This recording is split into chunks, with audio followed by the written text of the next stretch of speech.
Last die. Kill it if you have to. That's the only way to become what you were meant to be. I've always hated watching you leave. That's why I did it. So you'd miss me. We'll use the Force. That's not how the Force works. It's a power that Jedi have that lets them control people and make things float. Impressive. Every word in that sentence was wrong. It's not about lifting rocks. It's the energy between all things. Okay. You know what you are? What? You're difficult. Really difficult. You- You're a difficult man. You are... Ray!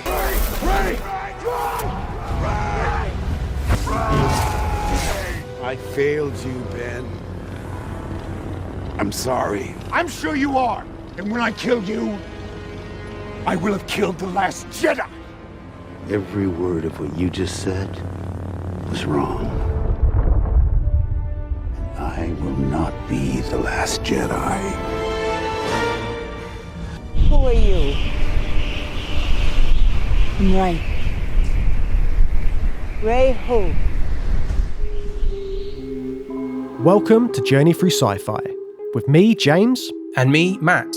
Every series on this podcast, we explore the world of science fiction cinema by taking a trip through a different subgenre of sci-fi. This series, our journey is through the fantastical world of space opera.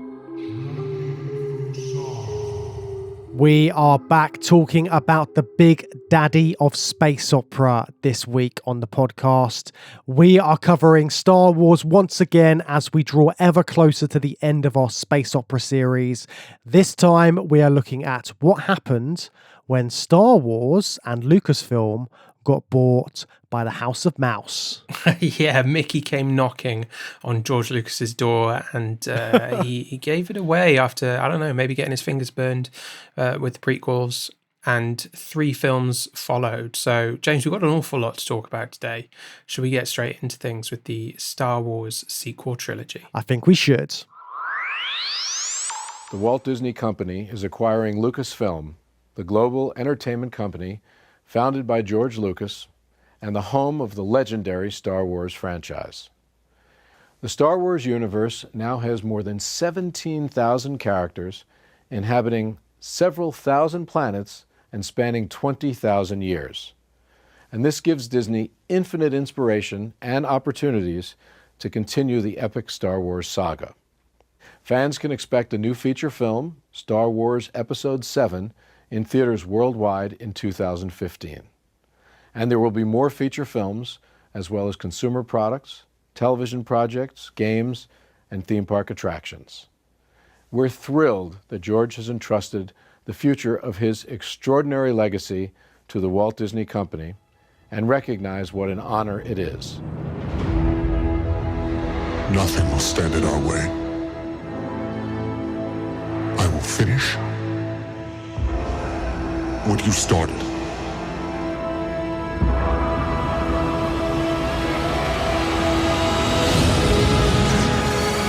There are stories about what happened. It's true.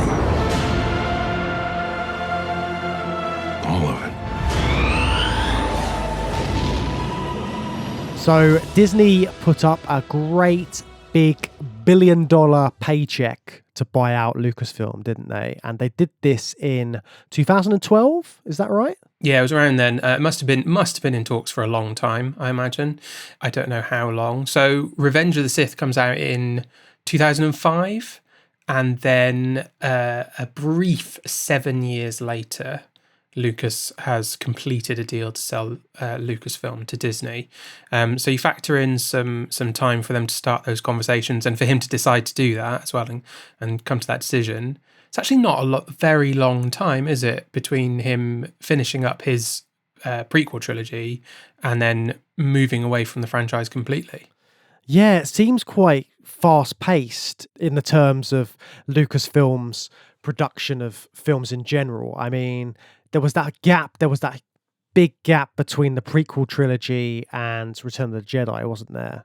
Yeah, something like 15-ish years, bit more than 15 years, I think, between those films, and then only 10 years. I guess it's not that different, is it? It was a bigger gap, though. I think it feels bigger to you and I because Return of the Jedi came out before we were born, and the rest of it we've all just seen unfold before our eyes. I think that's it. But then the real rush job happens when Disney acquire Lucasfilm, and as soon as they've acquired it, they pretty much make an announcement saying, right, we are going to put a new Star Wars film out in the next 3 years. We've got one coming in 2015. And at this point, you pretty much know they haven't really got things planned out, right? No, but they've certainly got the money to throw a lot of resource at planning and plan out a brilliant, fully thought through trilogy well in advance with satisfying plot threads that will be resolved in a very enjoyable way at the end of the trilogy, right? They can afford to do that. Or if they're giving away all their money to George Lucas. Yes, this is what we're going to be getting into in today's episode. Yeah, sorry, I don't want to get off on a bad foot. I'm going to be positive in this episode. We'll see how long that positivity lasts as we continue on. But the fact that Disney had bought Lucasfilm initially was really exciting, wasn't it? It was everyone who was a Star Wars fan that I know was excited by this prospect. The prequel trilogy hadn't gone down massively well amongst fans. It was a completely different kind of Star Wars to what people had remembered. Like, that's what the vast majority of people thought anyway. And suddenly Disney come along and they're like, right, we're making a new Star Wars trilogy. You know it's going to be a trilogy as soon as they announce one film. They're not just going to make one Star Wars film. Now they've bought this billion-dollar franchise. So the fan base at this point is excited, but there's a lot riding on it. There's a lot of expectation about what a new Star Wars film could be. What is the right thing to do at this point as well? Because George Lucas has kind of fallen out of favour, hasn't he? With his prequel trilogy, people have lost faith in Lucas himself because he suddenly had all that free reign to make the prequel trilogy how he wanted to do it, direct it himself, write it himself.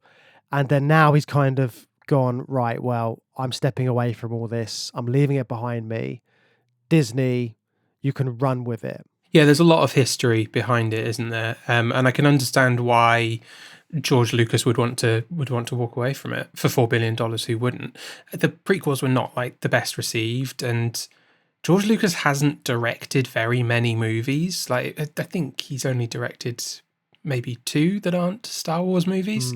You know, it's not really his forte, directing. He's a company owner and he's a special effects guy and he's really good at that, and he's a writer.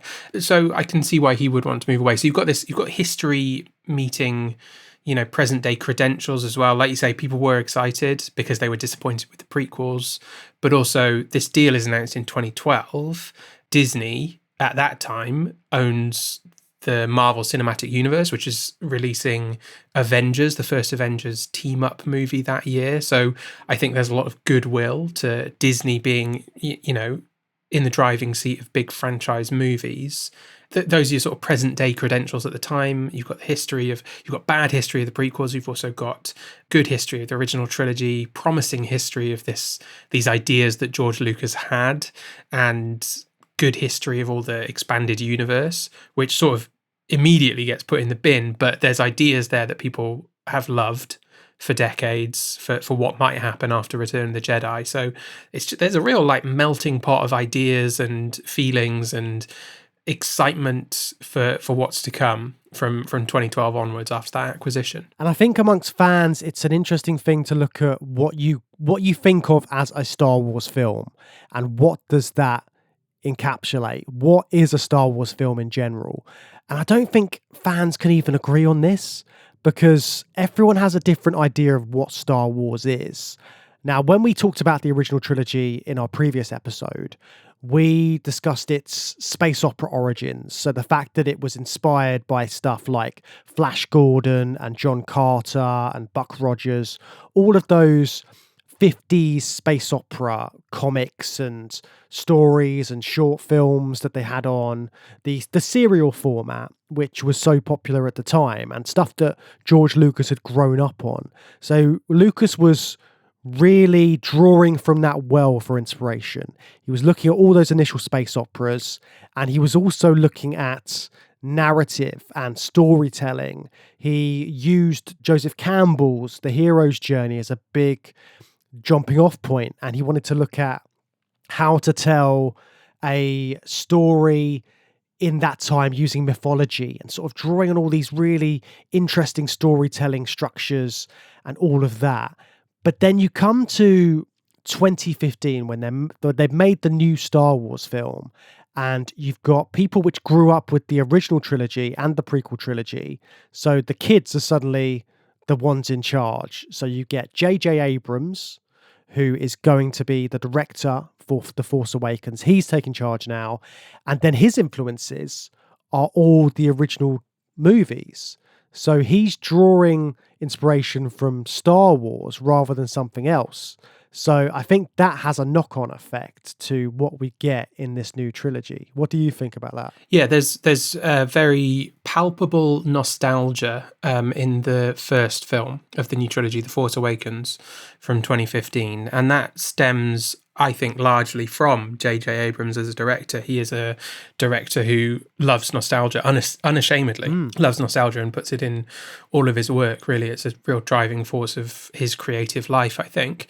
So you've got him looking back to not just, I would say, the original trilogy, but looking squarely at A New Hope from 1977, which, as you mentioned, is inspired by Flash Gordon, Buck Rogers, those sorts of early space operas that we've discussed at length this series.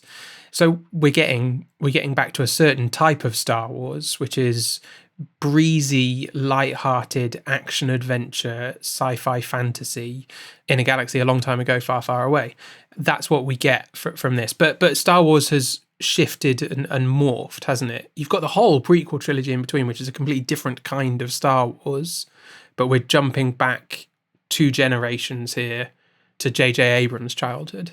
And it feels like they just negate everything that happened in the prequel trilogy. And I mean, Disney did a whole lot of binning off of all of the backstory which had been created around Star Wars, like all of the comics and those books which were released and the video games, all of that Star Wars lore which people had been building upon over years. Disney were like, nah, we're just going to bin all of this off and just start from scratch. Yeah, and I guess that was quite controversial for those fans that had been steeped in Star Wars products in the intervening years between the first 2 trilogies and after the prequel trilogy as well. But personally, I can see why you would do that as an acquiring company, inheriting all that lore. You just want to get rid of it, don't you? Because, I mean, what could you do? Like, what stories could you possibly tell that wouldn't contravene the thousands of comics and books and video games that have come in between? Like, you're completely stuck if you try and faithfully obey everything that's already been told and continue it. And it's not really worth anyone's time to just put stories on screen that already exist in novels or whatever. Like, that's not, you're going to want to do your own thing with it. And also, I guess I don't have a lot of patience for people who get upset by the idea that all this canon they read over the years or whatever that supposedly no longer exists. It's fine. The books are still there. If you enjoyed them, you can read them.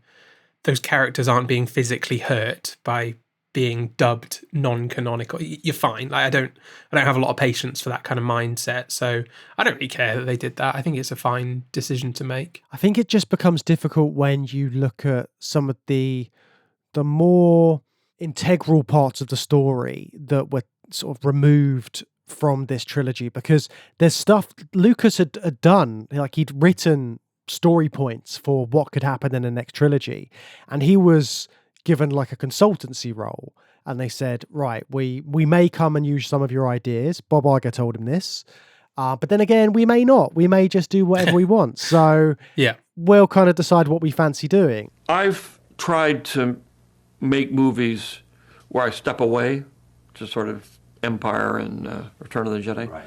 And after about a couple of weeks, I knew I couldn't do that. I had to stand over the shoulder of the director, help him, whisper in his ear constantly, no, do this, do that, and be there to help guide it. And it was much harder than if I had just directed it myself. J.J. Abrams. J.J. Abrams, he's a good director and he's a good friend and all this sort of thing. But he's also a top director, company, his own company, and all this other stuff. And Disney, who was a little nervous. You know, there's one of the issues was the first 3 movies had all kinds of issues. They looked at the stories and they said, we want to make something for the fans. So I said, all I wanted to do was tell a story of what happened. You know, it started here and it went there, and it's all about generations, and it's about, you know, the issues of fathers and sons and grandfathers, and it's a family soap opera.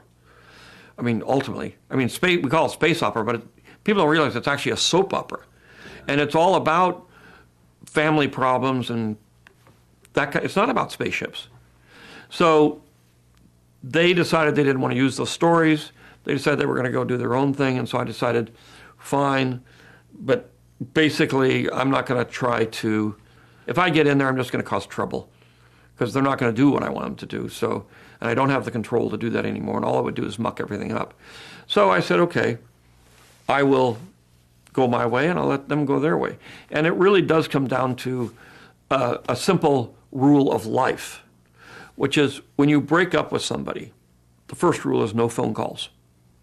The second rule, you don't go over to their house and drive by to see what they're doing. The third one is you don't show up at their coffee shop or the things what you're going to run in. You just say, no, gone, history, I'm moving forward. Also, it's interesting that Kathleen Kennedy took control of Lucasfilm as well, because she'd worked with Lucas for a long time and she'd made all these promises that we're going back to basics with Star Wars, we're keeping it true to the fans and what they want. But in the same breath, they're taking away all of that stuff that they'd had previously, like all of that mythology and all of that extra canon that was there. But I completely see your point. Like, you have to have an encyclopedic knowledge of the Star Wars universe in order to carry on all of that stuff. But it's a little bit sad that they couldn't find like a compromise in that somewhere and keep some of it alive in it a bit more, rather than just going, right, it's a blank slate, here we go. Because the annoying thing is, even though it's supposed to be a blank slate, it's still just drawing from that original trilogy and drawing from A New Hope in particular with The Force Awakens. It's basically telling the same story. You've got some of these nostalgia grabs with these characters that you know coming back so that everybody's cheering in the audience when they're seeing the trailers and stuff. And then you're introducing new characters, but these new characters feel like the old characters. Yeah. And it just gets really messy. Yeah, I completely agree with you. I guess I'm putting words into their mouths, but this idea that they would get rid of the expanded universe with a view to creating something new doesn't really hold water, does it? Is what you're saying? Because they absolutely don't do that with The Force Awakens. I think there's a case for saying they do that later in the trilogy, but this is your opening movie, and it's not just nostalgic, is it? It's a almost beat by beat retread of the original film. And even rewatching it, I remember that was something that sort of frustrated me about it when I first saw it in cinemas. But I was able to get on board with things and just kind of enjoy the ride. And I still am when I watch it. Certainly, like for the first half of the film. But it reaches a point where even those nostalgic points, like they run out of steam. For me, it's Starkiller Base, like unleashing its weapon, like the Death Star destroys Alderaan, Starkiller Base destroys like 7 planets or something. And it's one thing to sort of closely follow the narrative, but then to exactly do the same thing that happens, but just do it like bigger. Like Starkiller Base is just like the Death Star, but much bigger, and it doesn't destroy 1 planet; it destroys like 7. That's the point in the movie where I'm just like, oh, this sucks. Like, they really aren't doing anything new. I think the tricky thing is the timeline they'd given themselves, because they don't have time to do anything new from the sounds of it. Because so they bought Lucasfilm in 2012. And then they say, right, okay, so 3 years' time, 2015, we're going to put out The Force Awakens. And then after that, we're going to do a new Star Wars film for this trilogy every 3 years. and they've got all of this planned, they've got their schedule, they've booked it all up. So now they have to make these films. They've not planned in the time to write them and keep them all cohesive as a trilogy. And they've brought on all these different directors, these great directors, by the way, but they've brought them all on and said, right, guys, you go and do it all, make this story. And then, of course, each of these directors has a slightly different idea of what Star Wars is again, and they bring their own thoughts about what they want Star Wars to be. So you get this conflict of directorial visions, don't you, which affects the final product. But in this first one, in The Force Awakens, it's very much J.J. Abrams going back to basics and looking at A New Hope for inspiration. Are you feeling the absence of George Lucas there then? If, you know, whether you like his decisions about the franchise or not, he's a consistent point. He's very important to making the first three films, even though he only directed the first one, and then he wrote and directed all three of the prequels. And he's also worked very closely with Dave Filoni on the Clone Wars, you know, and everything kind of gets authorized by him, I think, in the years in between. I don't know to what involvement he really had, but I think he was signing off major plot points for the universe. So are you missing his absence there for not having that single point of contact, I guess? 100%. I noticed that more revisiting this trilogy this time, because when I watched it the first time, I was so caught up in the nostalgia of it, and I was completely along for the ride. I was happy just to see lightsabers and all of that kind of stuff. But having gone over these trilogies for this series on the podcast, I've really noticed just how integral George Lucas has been to this vision, just in terms of having like an overarching plan, and also just all those narrative things that he throws in, the going back to basics with the mythology and the story element of it. It really lacks that in this. You don't feel that same connection to the characters. There's no kind of like hero's quest in the same way. And if there is, it keeps changing. You've got Rey, who is supposed to be the main character which we're following in this trilogy, and her story arc just doesn't really go to a satisfying place. But I think like people give George Lucas legitimate shit for being a bad writer of dialogue, but he's a good writer. He's a terrific writer. He's a brilliant plotter, you know, like having that vision for things. So across the original trilogy, and then trusting his friends and colleagues to make it better. And then for better or worse, being completely in control of the prequels, or much more in control of the prequels. People tease that line where he's like, it's like poetry, it rhymes. Yeah. But it does rhyme, you know, it does. There is a structure there, and it mirrors and reflects, and it holds together across 6 movies to tell a story kind of out of sequence. And no one's doing that here. No one is thinking about the big plot points 7 or 8 years in advance. It's just, we've spent $4 billion and now we need 3 enormously successful films within about 5 or 6 years total. And that's happening, and you all need to get to work. And then, you know, I can actually see the sense as well of saying like, okay, Mr. Abrams, start work on the first one. Mr. Johnson, start work on the second one. Mr. Trevorrow, start work on the third one. All talk to each other, but we need to get the balls moving right away. I can see the sense in that from a like businessy project management mindset, but perhaps not from an artistic mindset. Because then you still need somebody overseeing it all. And J.J. Abrams kind of became that person, didn't he? He was the guy trying to connect the dots. Again, there's too many cooks. And whereas in that original trilogy, you saw Empire Strikes Back get better for having a different director on board, and having Irvin Kershner be across Empire Strikes Back, you got all of that great dynamic between Harrison Ford and Carrie Fisher, and their characters really came out with the kind of bickering, and just the whole chemistry between the main cast members really came out more because of their interaction. And with this, it kind of feels like you never really get that in The Force Awakens. They're revisiting characters like Han Solo's back. Great. Everyone's excited to see Han Solo. But what do you want Han Solo to be like when you're seeing him when he's in his 60s? do you want, like, this is something which I got this from another review that I read, and they were talking about his character hasn't changed. He's still a smuggler. He's been through all this other stuff, but he's not this.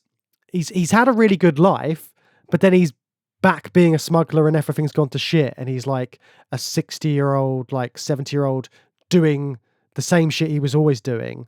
And that feels very bleak for his character. Yeah, he's behaving like someone in his 20s. Yeah. He's a pirate. But we know that he's had quite a rich life. He was with Leia. He had a kid with Leia. Horrible things happened, great tragedy. But he did just kind of fall back into smuggling. And it seems like there was another life for him, but he's rejected it. But even though he's been through that, there's still like no development. Because actually there could be something quite interesting there, couldn't there? Like he could be quite pissed off, more so, more grumpy than ever. His life has essentially fallen apart if he's still just tooling around the galaxy with Chewie. We know it has because of what happened to his son, but none of that comes across in the way he behaves. He hasn't changed for all the things that have happened to him in between the films. He hasn't changed as a person. Whose fault is that? Abrams, Ford? It feels more like it would have come from the writing of it. It would have come in the script, because Harrison Ford, we know it was a struggle to get him to do these films, the same with any of those other films. He did it for the paycheck. He's not bothered about revisiting some of these characters from the sounds of it. Yeah, it was interesting to watch Dial of Destiny recently, actually, because I remember watching The Force Awakens and sort of feeling like Harrison Ford didn't really want to be there. Understandably, it's fine, whatever, paycheck. I was happy for him. And it was nice to see Han Solo, but in the performance, I was a bit like, I don't think he's really into this. And I kind of just got it in my head that was his personality as a person. And then seeing Dial of Destiny, it being very obvious that he dearly loves the character of Indiana Jones way more than he does Han Solo, even though they're quite similar characters. But yeah, he obviously cared a lot more. He gives a brilliant performance, I thought, in Dial of Destiny. So he's capable of that, but just, not interested in Star Wars, I don't think. Yeah, and I think this came from a lot of the original cast as well when they were doing these films. They kind of felt it. They were, Mark Hamill had a lot of disagreements with both Rian Johnson and J.J. Abrams about how he thought his character should be portrayed, but we'll get into that a little bit more when we talk about Last Jedi in more detail. But there were other things in The Force Awakens as well, like the way they introduce these new characters. So you've got Finn, who is an ex-stormtrooper. Brilliant. What an amazing backstory. You're finally seeing what the stormtroopers are like behind the helmet. But then in the same breath, you've also got the fact that the First Order is around. And then what the hell is the First Order? Where has this come from? Like, what's the political structure of the galaxy at this point? We've had so much in-depth stuff in the prequels about what's actually happening, but too much. Yeah, too much. So again, this is kind of like, anti the prequels. They're not looking to do anything that's close to that. So they're like, oh, we did politics in that. Nope, George Lucas, we're not doing that this time. We're not talking about politics. We're keeping it very much like this. The First Order are around, they're bad. That's all you need to know. Yeah, and they're so similar to the Empire, you don't need to know anything to understand how this all works. They might as well have called it... I don't know why they call it the First Order. I don't know what that means. First Order of what? Third Reich. Oh, yeah, sure, right. But you could have just as easily called it, like, the New Empire, right? That's what they're doing. Like, you might as well just do it. Yeah, it's a weird decision. And it's not just the New Empire, is it? You've got the New Empire with a Darth Vader and an Emperor and a Grand Moff Tarkin, all just stepping into their roles, a legion of stormtroopers and a giant base that can blow up planets. It's exactly the same as the Empire. Yeah, and you've got a young hero on a desert planet who wants to get off the desert planet and is going to go on an adventure and find out they have special powers. And all of this, it's very, very reminiscent, isn't it, to say the least? It definitely is, but something that I think holds up really well and stands up well to, grand tradition of space opera that J.J. Abrams is jumping straight back into 40 years after the fact, is that we have all these characters and they are just cardboard cutouts of the originals, but he knows how to rattle through some exciting locations, exciting, well-realized locations for a fast-paced adventure story. And that before we get to Starkiller Base, that first half is what I can always get on board with rewatching The Force Awakens. You know, it's fun, it's well made and good fun. And the thing is, it's space opera in its essence, isn't it? It's kind of got a bit of the soap opera elements, but they don't really dwell on them. And I think that's kind of a shame, because you kind of want more of the dramatic stuff that's happening. You know that Ben Solo is the bad guy. You know there's stuff going on there. They don't really dive into that as much as I would have liked them to. I mean, he comes a lot across as quite a whiny child for little reason. You don't really get any backstory about why he's become Kylo Ren at this point. He's just like an angry kid for a lot of it, just smashing stuff up when things go wrong and then putting on this helmet and pretending to be like his granddad. Yeah, I think he's probably the best character, or the best written character across the trilogy. Interesting. But frustrating in this first film, because there is just that lack of real explanation for him. Like, I like the way that Luke is just at the very end of the movie and doesn't say anything. That's also frustrating, but in a satisfying way. Like, they withhold Luke, and that's quite well done. But Kylo is a presence throughout the film with not enough explanation for what's going on with him, and you have to wait till the next film to get that. But it just makes him an uninteresting bad guy in the first film. I think that, yeah, he gets a lot better. You have a really good scene with his father where he kills him in The Force Awakens, and then he gets better as a character as the films go on, or maybe more in the second one. But it is frustrating, yeah, not having that backstory. But there is so much promise in this film as well, because if you take it right back to when the trailer came out, everyone was wondering what this film is going to be about. You see a stormtrooper take his helmet off, and it's the first time you've really seen that. You see this girl in the desert. Who is this girl in the desert running around? Who is this? What is this little droid that's running around as well? BB-8's introduced. You see Han Solo and Chewie, and you're kind of like, okay, so you're bringing back old characters. It's going to follow on from Return of the Jedi. Brilliant. Where's it going to go? It's not really thought out at this point, but there's still a lot of promise in The Force Awakens as to what might happen next. You don't know where they're going to go. You don't know what the next chapter in the story is going to be. And it does cash in on the nostalgia. It's a critical and commercial success. People really liked it when it first came out. Obviously, on reflection, everyone's kind of seen the holes. They've criticized it for being that kind of soft reboot. But it's nostalgia ultra, isn't it? It's just trying to recapture that initial Star Wars hype. Yeah, but it succeeded. And if we go back to what Disney were trying to do, they would have felt that pressure of trying to get 3 films out in a very tight time frame and make a load of money. What a good news story for them when Force Awakens comes out and makes an absolute load of money. And now this new trilogy actually has real footing. And they're like, okay, it must have been quite inspiring in the offices of Disney and, for the other filmmakers and people working on it. Like, we've got something here. We've got some momentum. And they can pick it up and run with it. So I guess with that, should we start talking about The Last Jedi and what came after The Force Awakens? Let's move into 2017 and talk about The Last Jedi then. Hey there, listeners. Have you ever wanted more than just our regular podcast episodes? Well, you're in luck. That's right. If you're enjoying the show and want to support what we do, you can sign up to our Patreon by going to patreon.com/journey through sci-fi and get access to our regular bonus episodes. We've got the Bad Movie Bunker over there, where we dive deep into the best of the worst and the worst of the worst in sci-fi cinema. Bad Movie Bunker. And if you've ever wanted to have a say on what we review, check out our Patrons Picks, where our patrons get to choose their favourite undiscovered sci-fi gems for us to dissect and discuss. Patrons Pick. But that's not all, folks. We're always keeping our feed up to date with the latest in science fiction cinema. You'll get the freshest reviews along with exclusive miniseries covering the biggest and best sci-fi franchises. So if you're ready for an even deeper dive into our sci-fi universe, become a patron today and unlock exclusive bonus episodes that you won't find anywhere else. We hope to see you there, but for now, let's get back to the episode.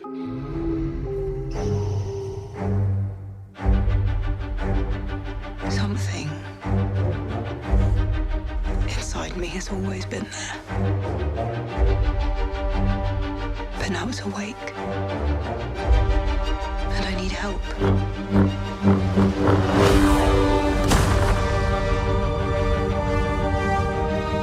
I've seen this raw strength only once before. It didn't scare me enough then. It does now.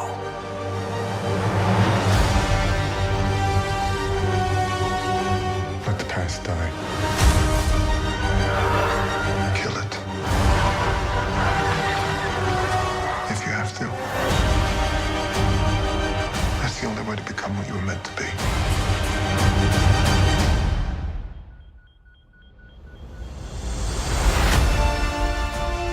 So we're handing over from J.J. Abrams, the king of nostalgia, action blockbuster, nostalgia king, to Rian Johnson, who is much more of a dialogue-focused indie filmmaker. Is that a fair description of Johnson? I would say so, yeah. Yeah, so he's taking over the reins to make The Last Jedi and taking it in different directions that J.J. Abrams perhaps wouldn't have expected and will later somewhat row back on. But it took some bold risks in the story, didn't it? Yeah, it was very different in feel, even in the opening section. I was struck by just how much comedy Rian Johnson was trying to shoehorn into this. I mean, the opening bit starts with like a prank call almost, with Poe ringing up the starbase and pretending like he can't hear Hux. Does it have a your mama joke in the beginning as well or something? God, does it? I don't remember that. But like there is a there's- lot of yeah. like wacky humour throughout. This is General Hux of the First Order. The Republic is no more. Your fleet are rebel scum and war criminals. Tell your precious princess there will be no terms. There will be no surrender. Hi, I'm holding for General Hux. This is Hux. You and your friends are doomed. We will wipe your filth from the galaxy. Okay, I'll hold. Hello? Hello? Yep, I'm still here. Can he hear me? Hux? He can. With an H? Skinny guy? Kind of pasty? I can hear you. Can you hear me?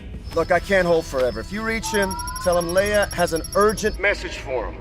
I believe he's tooling with you, sir. About his mother. Mark Hamill's milking some sort of sea cow at one point. Oh yeah, There's lots of I quite like that bit. There's lots of random shit like that going on. So it already feels very different to The Force Awakens. They're trying something new. Yeah, it's actual jokes, isn't it? And actually, the kind of history of Star Wars is more bad jokes, to be honest, and kind of a dreadful, cheesy sense of humour. And this is cheesy, but in a different way. It's cheesy in a sort of, well, a millennial way, isn't it? Yeah, it's just, it feels odd having this kind of humour in a Star Wars film. Obviously, the Star Wars films are funny. They've got like funny moments in them. Like they've got some terrible funny moments in as well, like with Jar Jar Binks in the prequels running around like Charlie more Chaplin. of that, I would say. Yeah. But this, like you say, there's written in jokes, and the way that like Luke Skywalker is acting as well is kind of kooky, and there's lots of jokes from him as well. It's just, it does take it into a very different place. And on top of that, you've also got all these unanswered questions from the first film. So stuff like that people are speculating on, like who are Rey's family that is alluded to in the first one? What's going to happen there? And what's going to happen with Kylo Ren next? And all of this kind of precursor stuff that kind of gets left to one side in this. Well, yeah, but I think that for me, this is my favourite one of the trilogy by quite a long shot. I still don't think it's brilliant, but I really like most of this film, and I can forgive the sort of weird humour because I like kind of the rest of it, really. Basically, Luke, Kylo, and Rey in this film, and Poe, all have like terrific plots. Unfortunately, it sort of feels like they don't know what to do with Finn because they've got all these good ideas for what to do with those characters, and then Finn just gets sent on a bit of a wild goose chase for the rest of the movie with the new character Rose. But I don't mind it. That's not enough to ruin it. I really like everything they do with Luke Skywalker in this film. I think it's a great direction for him. But Mark Hamill wasn't that happy about it, was he? No, he really had problems with it. I don't know exactly what it was, but he said lots of cryptic stuff in interviews. Just things like, just keep in mind it's not like the original trilogy or something. He was negative without being negative in lots of his interviews. And it was almost like a lot of Star Wars fans reckoned that he was warning people about this sequel and how it was going to feel compared to the others. Because, again, like Harrison Ford as Han Solo in his reappearance in The Force Awakens, Mark Hamill had different ideas about what Luke would be doing in this film all these years later and kind of his backstory. So I don't know what those ideas were, but they're obviously in conflict to what Rian and JJ thought about where Luke Skywalker should be in this. There's so much unsaid about where he's been and what he's done. And actors like to write their own backstories. You know, you want to figure out what you've done and where you've been. But I realized that wasn't really important to the story of Force Awakens. I still made it up myself. And, I tried to show it to JJ, and he, was accommodating, but basically patted me on the head, gave me a cookie, and made me go away. Because, whatever, make it up. I mean, they allude to things that have happened, and to a certain extent, it's not Luke's story anymore. But I think he's an important part of the overall arc of the saga. And again, there's a lot of mystery about him, even within the film. So you have to fill in your own backstory. I'm sure there'll be comic books and video games and novels that tell the story. But I said to Ryan, Jedis don't give up.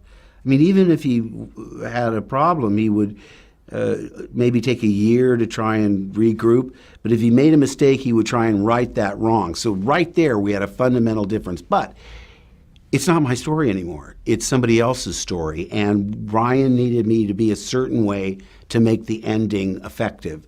That's the crux of my problem. Luke would never say that. I'm sorry. Well, in this version, see, I'm talking about the George Lucas Star Wars. This is the next generation of Star Wars. So I almost had to think of Luke as another character. Maybe he's Jake Skywalker. He's not my Luke Skywalker, but I had to do what Ryan wanted me to do because it serves the story well. But listen, I still haven't accepted it completely, but it's only a movie. I hope people like it. I hope they don't get upset. And I came to really believe that Ryan was the exact man that they needed for this job. So Rian Johnson's direction that he wants to take these films in is rejecting or destroying the past and forging your own path. Essentially, that's the sort of core thesis. Kylo Ren is the only character, I think, who really understands that. He's the one who actually gets the line of dialogue, let the past die, kill it if you have to. That, which I think is like probably the best line of dialogue in the whole trilogy. I absolutely love it. I love that moment. Luke's on a similar journey, though, isn't he? He's kind of rejected the Jedi, but I think a slight problem with the film is that it doesn't commit to that idea because Luke comes back into the fold, Jedi-wise, by the end of this movie. So it doesn't quite commit to that idea for Luke, and then Rey's on the fence, presumably to make a proper decision in the third film. That's the thing I like most about this film, that idea, because I think it makes it a proper sequel where Force Awakens fails. Where Force Awakens is a nostalgic retreading, this one has new ideas and a new direction to take the series. The third one fails to capitalise on it and even rows it back. But even this second one fails to sort of fully cement those ideas, I feel, by the end of the movie. But I like that about it. I like that it's got those ideas and it's doing those things. Yeah, I think they could have taken it in some more interesting directions as well, given sort of what they're saying in that thesis which you were talking about. The idea that there's like a grey area between the Force as well. It's not just light and dark. There can be conflict in there as well, and that can be a bit controversial. And just I think what they do very well in this is the relationship between Rey and Kylo Ren, the sort of the connection that they have, and being sort of the only Jedi / Sith that are in the universe really of their generation speaks a lot to their connection as well, and all of that kind of stuff that's happening there. Yeah, and an idea that I don't think fully germinates in this film. You said that they're the Jedi and the Sith, but she's not a Jedi and he's not a Sith. They're wannabes, and also they're both conflicted as well. He's very obviously gonna become a good guy by the end of the films, and she's getting these inklings of possibly not being completely a good guy and tempted to join him, and not quite sure. And again, that idea doesn't fully like come to bloom, but the idea that they might not be two sides of the same coin that we've already seen for 6 movies, and that they could be something new. I remember the first time watching it, when Kylo's holding out his hand and asking Rey to join him, I was really like, I really hope she does. Like, this series could become so interesting if they go off together and they have to figure out, is he evil? How can he stop being evil? Is she going to have to kill him, or are they going to work together and create something new that isn't Jedi versus Sith for thousands of years? And they just don't do that. They just like, we're not going to do that. It just kind of gives up on that idea and doesn't take it forward. But they need something like that, don't they? They need something different, because everything that Lucas was doing was adding on and doing something a little bit different every time and adding on to the mythology. Whereas with The Force Awakens, like we said, it's not really adding on in the same way, because you're not creating new characters. You are creating the same character again, just slightly retooled. But then in this, you've kind of got, if they'd developed more about Kylo Ren and Rey's story and what could have happened to them after this, I think that could have been really interesting. And like you say, it is a shame that Finn kind of has to take a back seat because of that. But I enjoyed his and Rose's relationship as well. I thought they went on some like fun hijinks. There's some extra sort of B-story stuff that's going on there. And it's ridiculous. All of it is ridiculous to go to the casino planet and the weird, I can't even describe them, the crazy like space cat horse things. Yeah. I mean, a lot of that is very silly, and it doesn't really seem to be making much of anything. I mean, even the whole fact that all of the rebel forces are down to 4 ships, and they're just stranded in the middle of nowhere. And bearing in mind that there's faster than light travel and all this kind of stuff, but for whatever reason, the entire rebel fleet has run out of fuel. That seems a bit mad. Yes. And yet the First Order are just waiting by the sides. They're not attacking them. They're not going straight to attack them. They're kind of just waiting for them to do something for the whole film. Yeah. I don't mind that, because I think that faster than light travel in Star Wars, I mean, let's be real here, James, across the board in sci-fi, but particularly in Star Wars, plays fast and loose with any kind of rules, doesn't it? I think Doctor Who's the best example of just we've been doing this for decades. There are no rules. Whatever works for this story is the rules. And Star Wars is approaching that kind of level. You've got to admit that Laura Dern smashing a ship through the Star Destroyers, even if it doesn't make any sense because of fuel and faster than light established rules or whatever, it's really cool. It's one of the best moments in the film. So I don't mind too much about that. It's fine. It's a MacGuffin to get certain character points across, like Laura Dern doing that, and Poe is kind of leading a reluctant mutiny, which is quite a nice character arc for him. I think it's worth it to get to those points. You do get more of Poe in this, which is quite good, but at the same time, he's seen as just this annoying character almost. He's like keeps fucking up and then doing stuff that Leia doesn't want him to do, and then he's just being too foolhardy. So you can kind of see a bit of a character turn in him towards the end, but it feels like he's still doing the same shit by the Rise of Skywalker a bit. Yeah, notwithstanding the sequel, I think just in this film he does learn and grow. He's just cool in the first film. It's a really good portrayal of a cool Han Solo type character. You think he's dead for like half the movie and he comes back a hero in an X-Wing. Good fun, but couldn't tell you anything about him as a person. And then in this film, he's still all that, but he's hot-headed and he has to learn that he can't be that if he wants to be a leadership figure in the Resistance. And I think that is a good journey for him. And I really like Oscar Isaac, and it's unfortunate there's only one film in this trilogy where it feels that way, where he has any development, really. Yeah, I think you just want more of that kind of core group of people in this as well, because you've got all of these kind of main characters. You've got Poe, you've got Rey, you've got Finn, you've got Rose introduced, but none of them, they don't really get together and fight the good fight. There's no kind of moment like you had in the other Star Wars films, like in the prequels, where it's like there's Chewie and there's Han and there's Luke and there's Leia, and they're all together and they're going on this mission, and there's a clear thing that they're doing. They're going here to do this, they're going there to do that.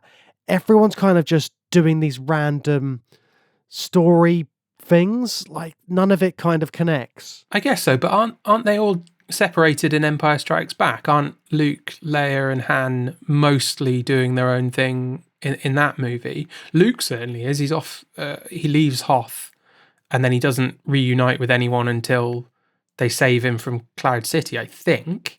And then Han and Leia, I don't think, spend a great deal of time. They have their romantic interactions, but I think most of the characters are kept largely away from each other in Empire. Yeah, but it still feels like they have more of a bond. I don't know what it is in this, but I just feel like I'm not connected to the characters as much because I don't know their motives.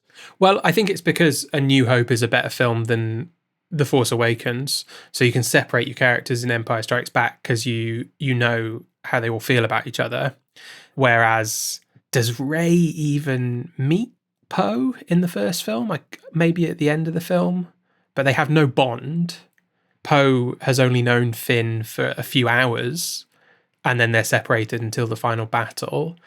So only Rey and Finn really bond in the first film. So I think, yeah, there's that. There's a weaker bond between the characters going into this film, so separating them is a bit more problematic. And just finding out more about their histories, I feel like would have helped, just a bit more to connect you to the characters.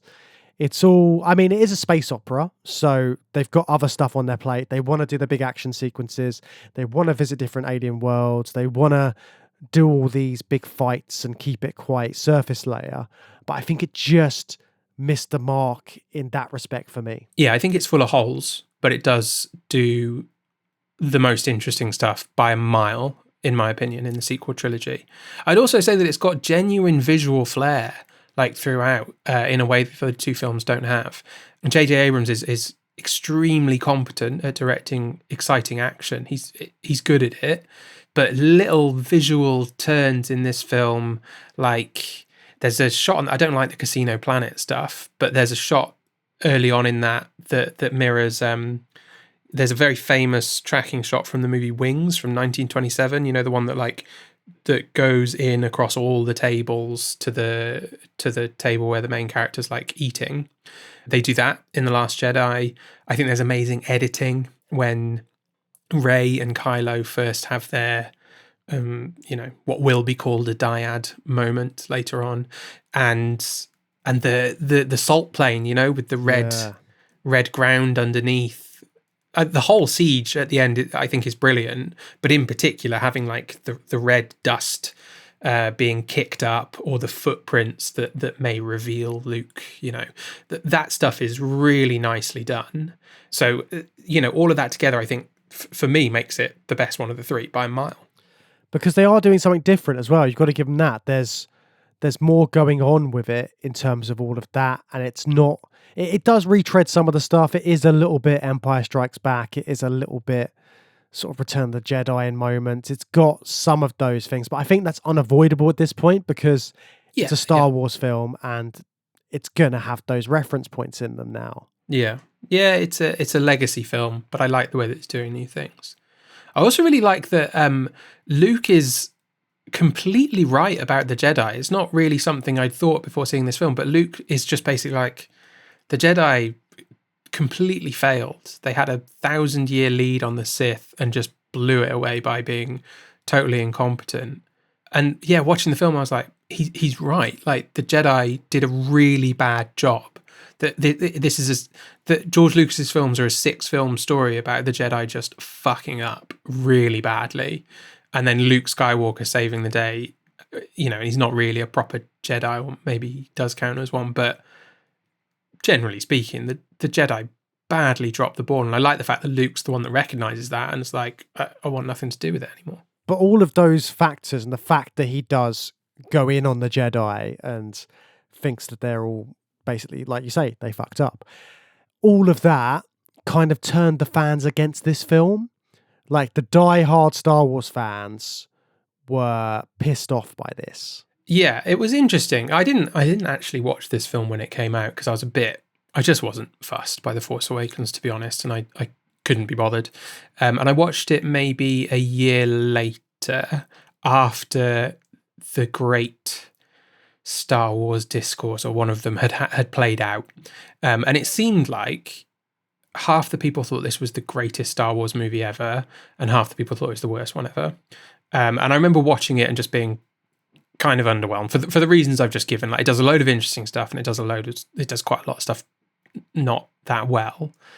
And I was just like, I don't see what all the fuss is about. But is that the main bone of contention that the grumpy fans had, was that Luke rejects the way of the Jedi? Is that the issue here? I think that's it. And it's hard to pinpoint. I think it's because it's not the Star Wars that people remembered. It's something different. But I think that's the positives in this. And what's really interesting is how this film looks on Rotten Tomatoes. Because if you look on Rotten Tomatoes, it's got a 91% rating by critics. And the audience score is 42%. So fans have gone in on this, whereas critics have seen sort of like the good points in it. So it's kind of, there's quite a comparison there to be made. Can we deduce from that on the whole, what Star Wars fans want is what J.J. Abrams is selling, which is repackaged nostalgia, rather than a kind of art-driven sequel pushing forward the narrative into a new space? Well, this is the thing that Disney think after this, don't they? Because what happens after this is they go back to basics again and they put out Solo, a Star Wars story. So they put that out in the sort of interim between this and the Rise of Skywalker. So they're kind of going back to all of that original nostalgia. They think there's a problem with The Last Jedi because the audiences aren't buying into it as much as they were previously. So they're trying to figure out what that is. And they're like, oh, well, it must be because it was too different. There's something wrong with it there. So we've got to change it up. And Rogue One's come out at some point in between as well. Is that between Force Awakens and Last Jedi then? Which is also massively nostalgia-driven, direct prequel to the first movie. And quite a big success as well, I think. Yeah, definitely. And I was enjoying this period when they were all coming out because my birthday is very close to the release dates of these. So every December I had a Star Wars film to watch for my birthday, which was great, even though the quality of them has changed over time. But I think that's what people were banking on. It was like around Christmas time when these came out, there was always a new Star Wars thing coming down the road. So you had Force Awakens, then you had Rogue One, which was something completely different, like more of a war film than a space opera in a lot of ways. Then you went into The Last Jedi, something different again. And then Disney panic. They're going back to basics. A Han Solo origin story. Everyone's been waiting for. Tanked, absolutely tanked. And then they've gone back to The Rise of Skywalker. So shall we start talking about The Rise of Skywalker, Matt? The Force Force brought us together.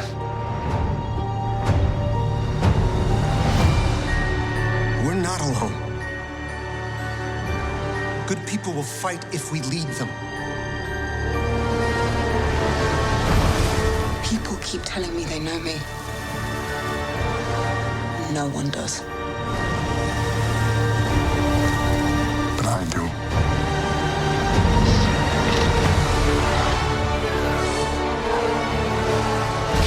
Long have I waited. And now,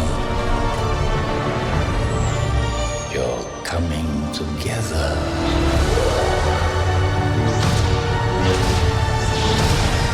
Is your undoing. What are you doing there, 3PO? Taking one last look, sir.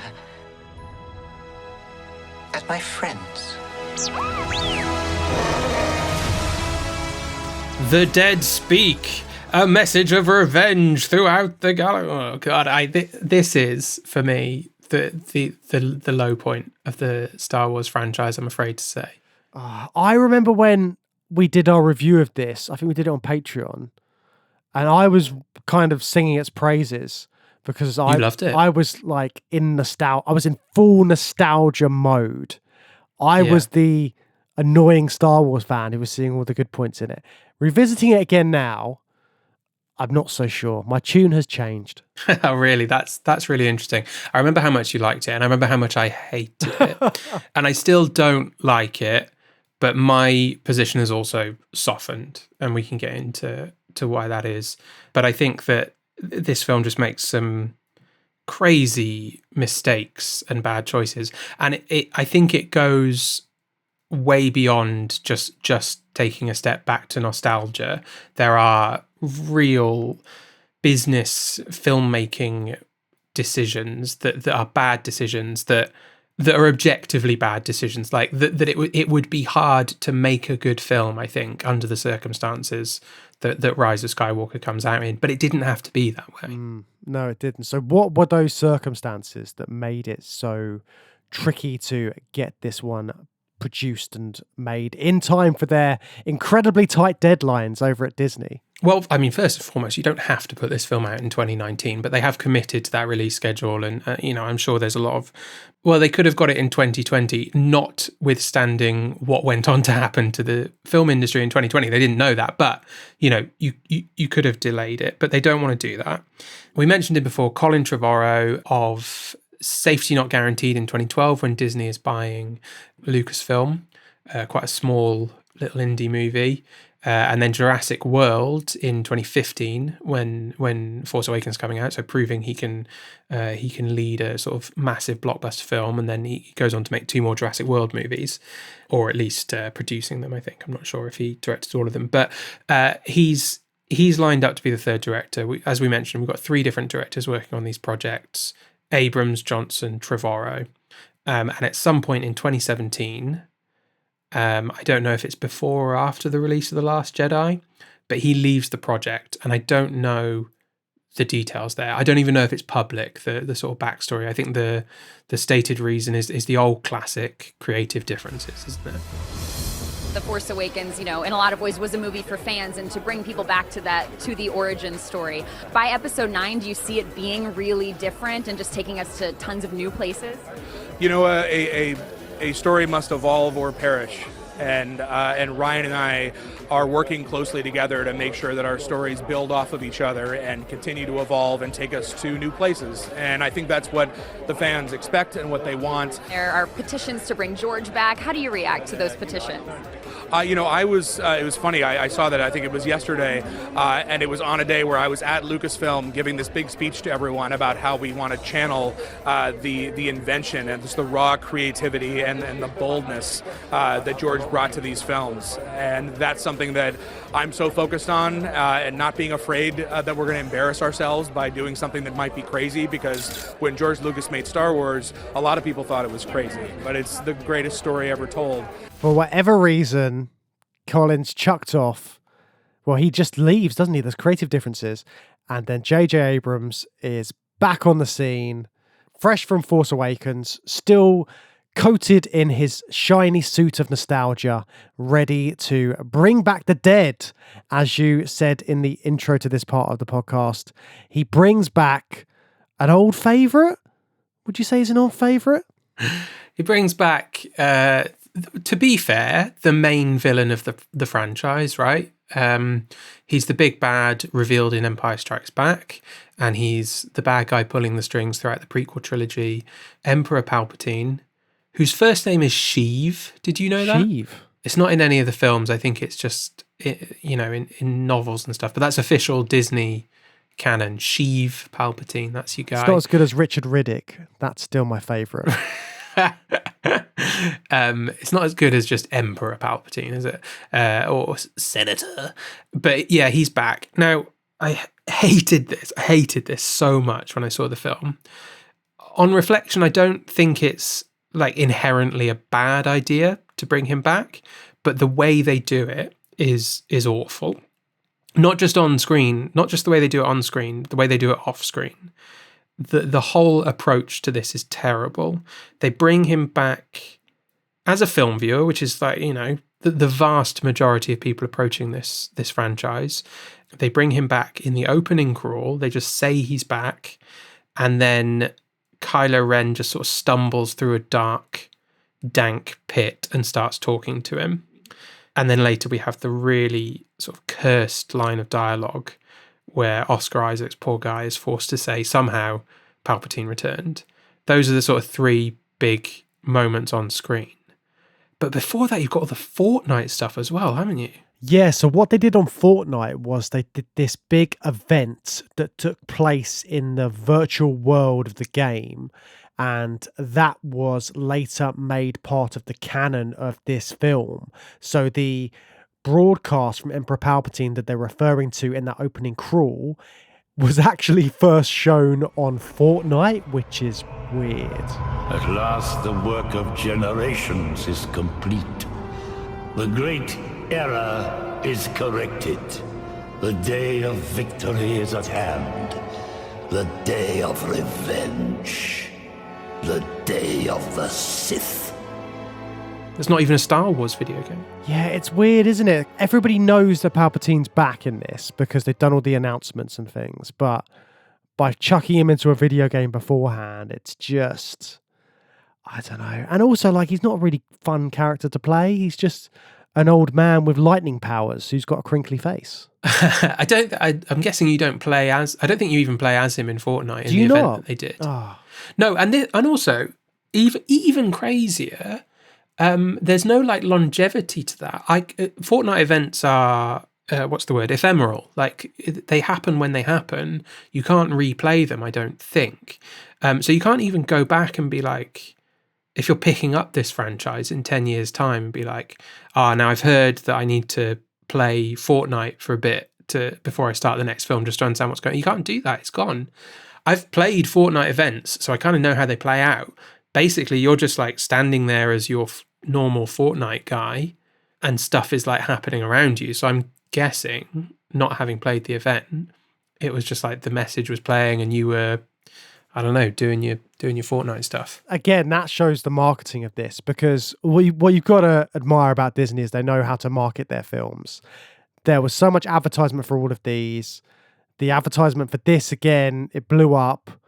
People were excited that Emperor Palpatine was back. They didn't really know what was going on. And I can see the excitement because, again, you're bringing back an old character. But the thing I thought about watching that this time was, okay, so you brought him back, but by bringing him back, you are getting rid of the big victory at the end of Return of the Jedi. Like all of that stuff that they all fought for, peace in the galaxy, all of this, and like Darth Vader's big sacrifice at the end, all of it was absolutely pointless because he's just going to get reborn again in a few years and then come back for this series of films and then just be shoehorned in. Yeah, they do a similar thing in the dialogue throughout the film as well, which is that there's multiple points in the film where characters say something really ham-fisted to the effect of, what we're doing is so important. If we don't succeed, everything that we've done before now will be utterly meaningless. They just keep on like harping on about that, how important right now is, and how little everything that came before matters if we don't succeed. And it doesn't, for all the nostalgia, it doesn't feel terribly respectful of the storytelling of the original trilogy. And they do try, though. They try with like the fact that they bring all the characters together and they're going on a mission at the start. But again, it's all so loose. There's no real focus for any of it. They bring in the Knights of Ren, who I was so excited to see, teased them throughout the series, and then they kind of don't even make use of them. They're just in the background. You don't really know who or what they are, really. Yeah, and I don't think they say anything, do they? We get a fight scene with them, but to be honest, the way that fight scene plays out, it's not a great deal different than just a fight scene with stormtroopers, right? In terms of how they act and how tough of a villain they are. Yeah, it feels like a missed opportunity in that respect. And they've got all of that going on, and then also what they're doing with Kylo Ren's character, because we haven't really talked about Snoke, but Snoke was supposed to be Kylo Ren's master, and he was kind of the Emperor Palpatine of this. So Kylo Ren's got rid of him in the last film. Great. So what's happening now? He's going to get a new kind of master almost in Emperor Palpatine, who's basically fulfilling the same role in the films, which seems, I don't know, I don't see the point in it. Yeah, and also just saying that like I was Snoke the whole time. It was me anyway. I don't, again, like I said, I don't mind it in principle, but we're 3 films in, and I just don't think they've set up enough of this. Snoke was his own guy, and yeah, we had a victory over him in the last film. And then it just feels like it comes out of nowhere. And it literally does, because it comes in the opening crawl, which is literally text that is appearing out of nowhere to tell you that the Emperor is back. And that, I still can't get past that, even 5 years later. The scars run deep for that. They do, yeah. They do, and they shouldn't, because I'm not even really that bothered about this trilogy. I just find it so frustrating. I think what I find the most frustrating is that this is marketed as the Skywalker Saga, which was not terminology that I was ever aware of before Disney got it. And I think even really before Rise of Skywalker came out, I don't remember it ever being referred to as the Skywalker Saga. So they were really forcing this idea that this was like part 9 of a 9-part saga. We're wrapping everything up in a neat little bow. We've got to do justice to the series. I guess that's what they're trying to sell you when you watch this film. And it's just like, no, the series was done in, it didn't really need the prequels. It has a nice ending, and then the prequels were fine. And don't sell me this Skywalker Saga as 9 parts unless you're going to deliver a good ending to the trilogy that you've made. Yeah, just do something new with it as well, because you've got this opportunity here. But instead, they just bring everything back to the nostalgia, and they really try and take it right back to basics again. Kylo Ren is back wearing his helmet to make him look more like Darth Vader again. You've got that in there. You've got Poe just being even more Han Solo than he ever has before. He's got like all of these. You find out that he used to be a smuggler. Yeah. So they're really going for it. He used to smuggle spice. And all of those bits, and they completely disown the character of Rose. Rose is just completely sidelined. You see her in a couple of scenes. Yeah. And it's like all of that time that you've spent building her up as a character, and her and Finn's relationship is gone. Finn's now wandering around, and there's some quite interesting stuff about how Finn meets other former stormtroopers, but all of that's really rushed through. You don't really feel that for long, like what are the ramifications of having been a stormtrooper and having had that kind of brainwashing when you were younger and all of that stuff. They just completely breeze through all of that. There just isn't time, I think. They are good ideas, but there just isn't time to spend on the good ideas, to develop them into interesting ideas. Instead, they'd rather have them revisit a stranded, broken Death Star so that you've got that moment where it's like, oh, it's the Death Star again. It's that bit where they were in Return of the Jedi and all that kind of stuff. You've got moments like that, and then they've even got like a brief bit with Ewoks at the end. It's really just trying to show you like, okay, so this is the big finale you've been waiting for. It's the end of the saga, and they're going to reveal who Rey's parents are, which I think was a massive mistake, because I liked the fact that she wasn't anybody. Like the fact that her parents were insignificant at the start, like in the last film, and then they've just completely shoehorned this in because they think that's what people want. People want her to be related to one of the previous characters. So how are we going to do it? Oh, okay, we'll make her Palpatine's granddaughter, which just seems so forced. Yeah, it's not been the plan, has it? No, it hasn't been the plan. And yeah, you leave the cinema feeling like there was no plan, and that is very frustrating. And it's that lack of a Lucas figure, I think. And what's interesting is you were saying that J.J. Abrams becomes the de facto George Lucas of this trilogy. What's quite interesting is that he's not known to be a finisher, is he? He's the mystery box guy, and he's very good at that. But it was never the plan that he'd be the guy wrapping things up, and that is not his forte, really, is it? So to bring him back as the guy that's now got to be the George Lucas and be the kind of main figure figuring things out. And he's got, is his name Chris Terrio, I think, is the screenwriter that he gets on. He's the kind of number two that's been deployed to help him, but it's just like, I don't think he's the man for the job. There's also very little time to do it in. We've been talking about how little time Disney has given these projects, but they did give a set amount of time, so everyone knew what they were working to. But then Trevorrow leaves in 2017. You have even less time. Abrams wants to do a completely different thing with it. So not only did Trevorrow not have a great deal of time, but now Abrams has even less to remake all of that.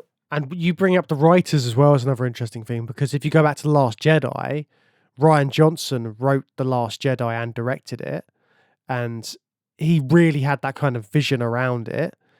J.J. Abrams had Lawrence Kasdan and Michael Arndt help him with the writing on The Force Awakens from the looks of it. And then, like you say, you've got Chris Terrio and Derek Connolly. They've got bits. Colin Trevorrow is still mentioned as a screenwriter, but I think they kind of had to do that because they were obligated to. Well, it's interesting. I mean, like you can see it from, it's not a great sign for the films, but you've got three people with a writing credit on Force Awakens written by these three people. Last Jedi written by Rian Johnson, and then Rise of Skywalker is story by and screenplay by. So it's all muddled together, cobbled together from other stuff. So I think Trevorrow and Connolly are getting credits for story because there are bits of their project that carry over, enough bits that, to be honest, I'm guessing it's saving Disney a headache. Give them a credit. They can't. We don't want to get sued or whatever, like Writers Guild rules. But there's enough sort of DNA there that it's just the right thing to do to give them a credit. But this whole film feels like it's retconning everything that Rian Johnson was doing as well, doesn't it? It does, yeah. And I think even if you don't like it, that's just a stupid thing to do because you can't undo the movie that's been released. It's out. You have to follow it. So even if you want to do something very different, you can't just take back what's already happened. The Rey being no one or Palpatine's granddaughter are wholly incompatible ideas. And this is another thing that I've read about, this idea of each of these films is anti one of the others. So right. if you look at Force Awakens, it's anti the prequels. Okay. And then The Last Jedi is anti-Force Awakens. Yeah. And then The Rise of Skywalker is anti-Last Jedi. So it's just a vicious cycle, isn't it? What a terrible mess that you end up with if that's the way you go about things. And it's all because you've got Disney driving it behind the scenes. They've got this plan. They need to keep releasing the films. They want to make the money back off the IP. So they're constantly just churning them out. And at this point, it's more of a like it's a money factory in terms of the merchandising and everything. And we talked about how Lucas was so savvy with the way that he chose the merchandising route for the original trilogy, and just how that kind of made him rich, all of the stuff that happened from that. And then Disney are doing the same thing. I think a theme park was made round about the time Rise of Skywalker was out, or Last Jedi. All of these things are sort of like a subsection of Disney World, isn't it? Or Disneyland, I don't know the difference. So they're doing all these extra bits just to try and cash in on this big IP that they've got. But they're not focusing on making good films, are they? They're not bothered about that, are they? They don't care if the trilogy makes sense as a trilogy. They've got no unifying factor across all three of these films. You've got different directors with different ideas, and then none of them are really getting together and having that time to be like, right, this is how we're plotting it out. Whereas with the MCU, when they were doing that, leading up to all of the Infinity War and Endgame and all that kind of stuff, that stuff was years and years in the works, and they were making that bit by bit, which is why those films worked at the end of that Marvel whatever timeline it is. That kind of came to a conclusion. Whereas this, they've just got to do 3 films, but they don't have that kind of unifying factor. Yeah, I think there was a lot of planning in the MCU, but I think there's also a lot of cobbling together in the early MCU. But the big difference is that when the MCU started, I don't know to what extent there was like a time frame to get to the Avengers, and certainly there wouldn't have been a time frame to get to Thanos and Infinity War and all of that. Not when Iron Man comes out, right? So you've got time to breathe. It's just about introducing new characters, and maybe we're building up to a movie where everyone comes together, the Avengers. That's quite low stakes in terms of building up over time, and you can just you can build it slowly, like you say, and cobble it together, and then work on a grand plan as the momentum builds behind it. But there's no time to do any of that, and you've only got you're 3 films and done with Star Wars. You've committed in advance to a trilogy without committing in advance to a 3-part storyline that suits a trilogy.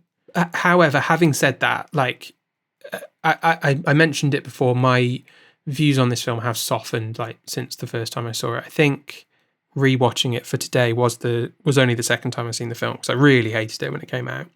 What I would say is that, like, if you were just to judge this film alone, I do think it's a fairly decent knockabout, fun space opera movie. I think that the problem is, nobody judges it just on its own. It doesn't. It's not capable of standing on its own 2 feet. It's objectively the 3rd film in a trilogy, and it's heavily marketed as the 9th film in a saga. So, yeah, I have softened on it a little bit. There's knockabout fun. It's got an incredible lightsaber fight. I think the best one ever, and it's decent fun, and there's some good chases. But it's just very hard to treat it as that on its own, isn't it? I think you're right, and I think that goes for all of these films. You can't look at them as one film. You have to look at them as a set, and that's a shame, because they're so interconnected that you can't take one at the sum of its parts, because they are supposed to all be interlinked and referring to other films and cashing in on nostalgia, and then having those elements which people will cheer at the screen for, all of that. But when you take it back down to sort of like brass tacks, the idea of these films is they are fun space films, people flying around in spaceships, shooting each other, lightsabers and all of that. That's kind of what they were meant to be, but they've just grown out of proportion with all of these expectations. Yeah, but I guess Disney just don't care. They got their theme park. I'm sure they made back their $4 billion and then some, and they get to sell little toys of Babu Frick. Babu Frick. But the thing is, we never really got to see what Colin Trevorrow wanted to do with his part of the trilogy, because there could have been a world where his final part made it all cohesive. I don't know how that would have worked, but Could you see a world where that would have happened? James, I can see a world. You can enjoy Colin Trevorrow's original script. So it was leaked very shortly after Rise of Skywalker came out. I think I don't know, by disgruntled fans within Disney or by Trevorrow himself. I'm not sure, but Trevorrow and Connolly's original script was leaked, so you can read that. But what I would recommend, rather than reading a script, which I find terribly boring, there is a graphic artist called Andrew Weingarner made a 6 or 7 part comic book series, which you can read for free, which is uploaded on Weingarner's website. Oh, wow. Can we put the link to that in the show notes for this episode? I'll put that in the show notes, yeah.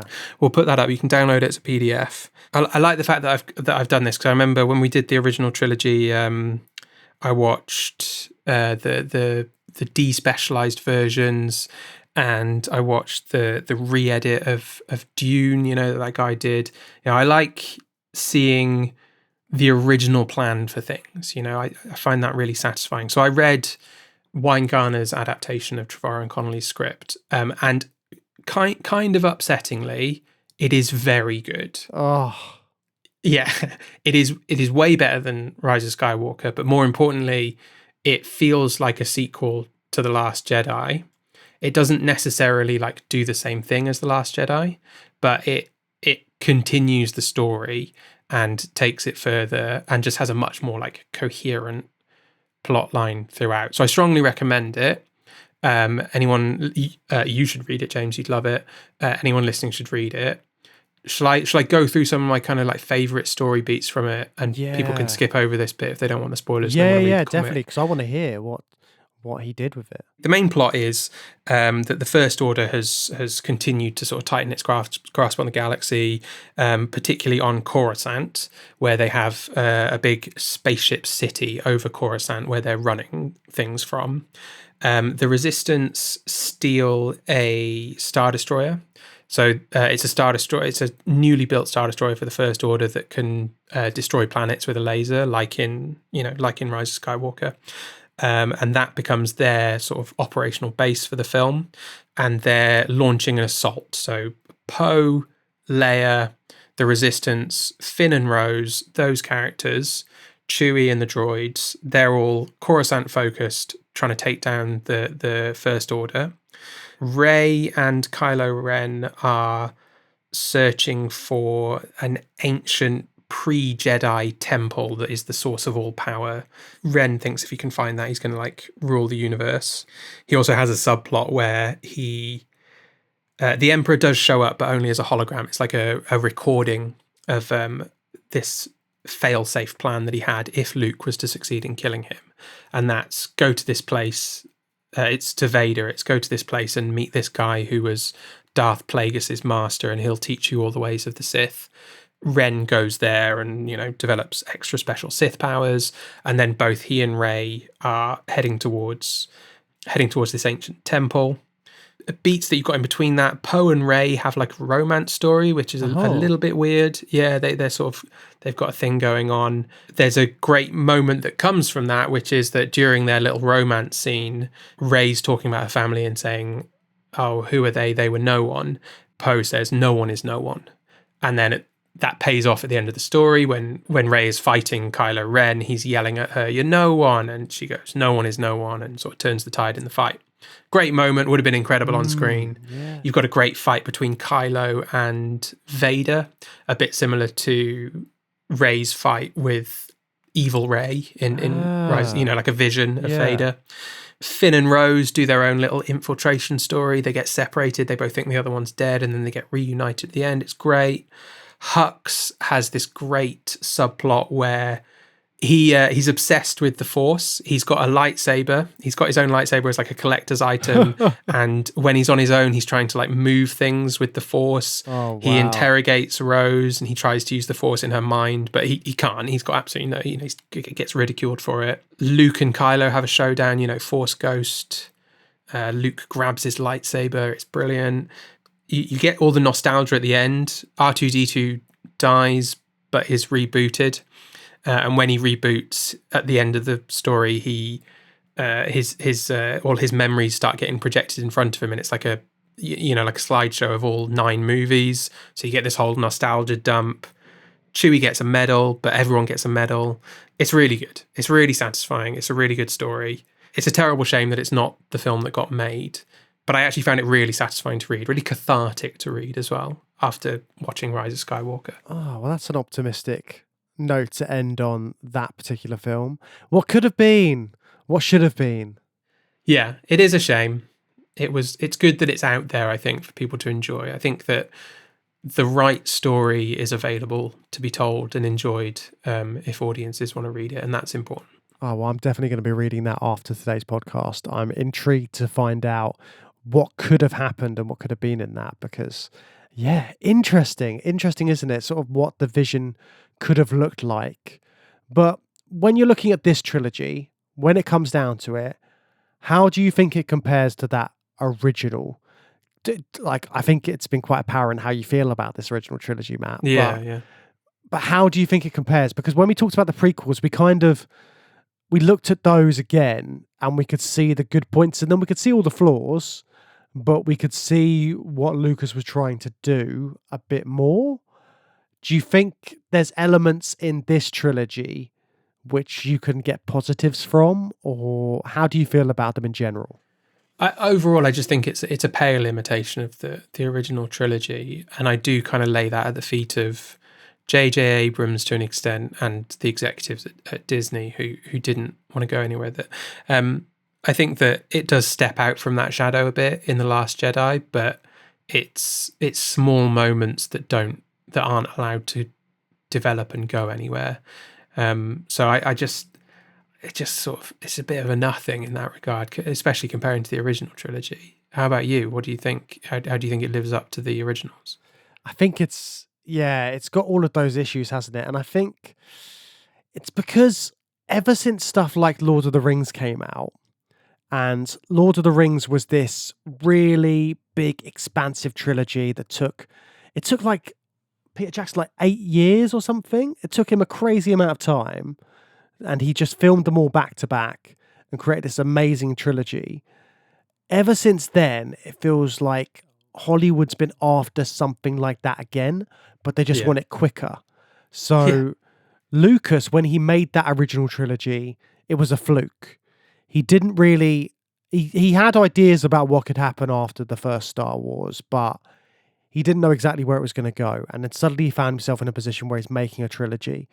Now, all of these companies want at least 3 films. They can get an audience back in to watch the film sequels and just cash in again and again. And I think more than anything, that's what's so noticeable about this particular trilogy, because you haven't got that creative voice overseeing everything. That's where it suffers. But if it wasn't a trilogy, if you're looking at these as individual space opera films, we've seen a lot worse in the world of space opera over this series. There's definitely some redeeming features in them, just like they're fun, they're bright, they're not as camp as they could be. They're bright. They're not as they could be more camp. Yeah, they could be more camp. They could be a bit more dramatic in those kind of storylines. But they've got all of those key ingredients at the start. It's just not a cohesive product at the end of the day. Yeah. How about comparing them to the prequels then, the sort of much maligned prequel trilogy that we talked about a few months ago? So I think what the prequels did was they did something different, and they weren't doing the same thing as the original Star Wars. They were telling a different story, even though it was interlinked. You had the story of Anakin, and you're following his story. He's not no one, he's someone. He's someone who we know, and we're following him, and then we're meeting all these new characters, and it's a proper story arc. Whereas in this, I think with Rey, because they didn't know where she was going to go, you didn't really follow it in that same way, and the politics aspect is all taken out, and they've just gone very surface layer with everything. And they've even just made her really overpowered as well. Like, Rey learns the Force like that. There's no training. She's just suddenly the most powerful Jedi ever. Yeah, I mean, Luke has minimal training. He spends some time with Yoda, who's like the most powerful ever, but not a great deal of time, and he manages to topple Darth Sidious. Yeah, I don't know. There's some, but he's not doing the stuff that Rey's doing, like taking out like spaceships with the Force, and then doing these crazy flips. And it's mainly the Rise of Skywalker, which I noticed how overpowered she is. Yeah, but in that film, she's now been sort of retroactively made to be Palpatine's heir, so she's got all of that Palpatine power at that point. I'm not saying it's good, but yeah, she's got the juice. It's a pale imitation of the originals, and it's not even as interesting as the prequels, because the prequels, they're up and down, they're a bit weird, but they are consistent, and they are one man's vision for a prequel story to the great original trilogy. And this, for all its fun moments and some interesting stuff in Last Jedi, it's so inconsistent as a 3-part story that it doesn't even hold up to the prequels, I don't think. I think I'd rather watch the prequels again than any of these. But it comes down to what the next generation is going to think about these as well.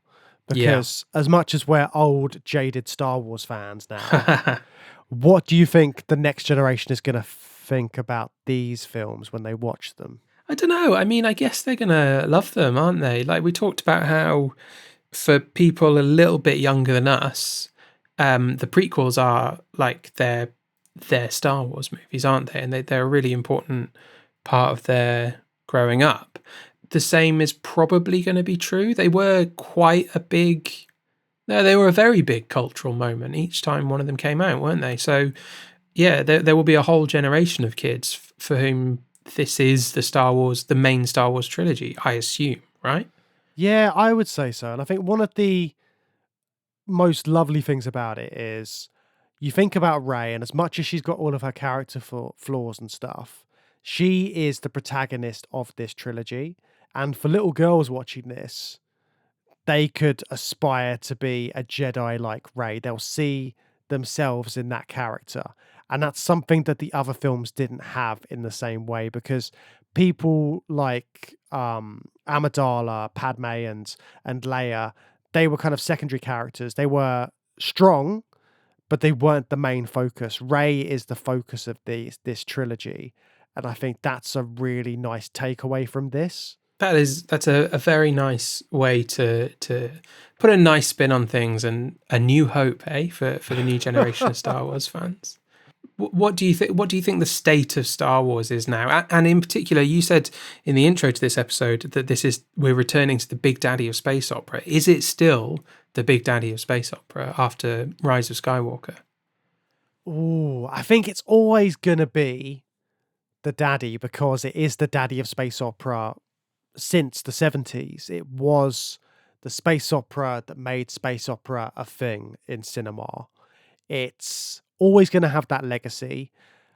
I think it's getting more and more watered down as time goes on. And the way that Disney is making these cash grabs at various different parts of it, and still trying to figure out the fan base by making different shows about different pasts of Star Wars and different sort of like periods in time, so they can go back and revisit old characters and do different series. Not all of them entirely successful, but they can constantly keep doing this. It's a shame. It's almost a shame, because they said they were going to do another trilogy at one point, didn't they? Oh, God. Because they were going to do a trilogy after this, a completely different kind of Star Wars trilogy. And I think there was some hope for that maybe they'll try something new. But instead, they've kind of gone back to the well again of all of these old characters like Boba Fett, who's got a series. And now they're going to a different well for this inspiration and tying it into Star Wars Rebels and Star Wars Clone Wars, so that you've got another generation of Star Wars fans watching stuff that they liked previously become live action from like the animated shows. And it's the same plan that they've done with all of their IP with Disney. Like, Disney is now making live action. Every Disney animated film that's ever been made is turned into a live action film now. So they're just thinking of different ways to kind of repurpose the stuff that they've got. And instead of making something new, and Star Wars was something new when it came out, even though it was borrowing from lots of other stuff, it was something a bit different. Yeah, it's funny how they seem to be oscillating between those two modes of doing something new and just revisiting the old. Like, they had a huge hit with The Mandalorian, didn't they? Which got to a point where it was absolutely amazing, you know, and it felt like the best thing to happen to Star Wars for a long time. And then it felt like it was getting overrun with pre-existing things. Luke Skywalker's coming back. A load of Dave Filoni characters are coming into it and kind of weighing it down with that. So it's swinging back to that. And then they swing all the way back and do Obi-Wan Kenobi and Boba Fett miniseries, and Ahsoka gets her own series. But then out of the blue comes Andor, which is, again, like the best thing to happen to Star Wars in ages and feels so fresh and new. They're going back and forth. It's more nostalgia than original stuff, but they do still manage to pop out something interesting. I hope we get more things like early Mandalorian and Andor, and, you know, I hope there's more stuff to come, because it's not going anywhere, is it? It's here for a while. Yeah, it's always going to be there, at least as long as Disney own the IP, and they still have an audience and a fan base of people which love the mythology and love the stories around Star Wars and love laser swords and lightsabers and everything that comes with space opera. That's a good place to leave it as we wrap up all 9 films of the I don't want to call it the Skywalker Saga. All 9 Star Wars theatrical main series movies. I know that's more clunky, but you know. And as we move on from Star Wars, we'll be going into another big sci-fi franchise, another big sci-fi space opera franchise next week, where we revisit our old favourite in our penultimate episode of the series, Star Trek. Yeah, we're going to talk about the real big daddy of space opera. Ooh, Matt's fave. So join us for that. We will be back with you soon, listeners. Thanks for listening to this episode of Journey Through Sci-Fi. You can find us at journeythroughsci-fi.com, where you can find links to our social media and join the conversation. If you've enjoyed what you've heard and want to support us, why not leave us a review on your podcast app of choice? It really helps new people find the show. You can also support us on Patreon at patreon.com/journeythroughsci-fi, where you can receive exclusive bonus episodes every month. Don't forget to subscribe to the show, and we'll see you again next time for another Journey Through Sci-Fi.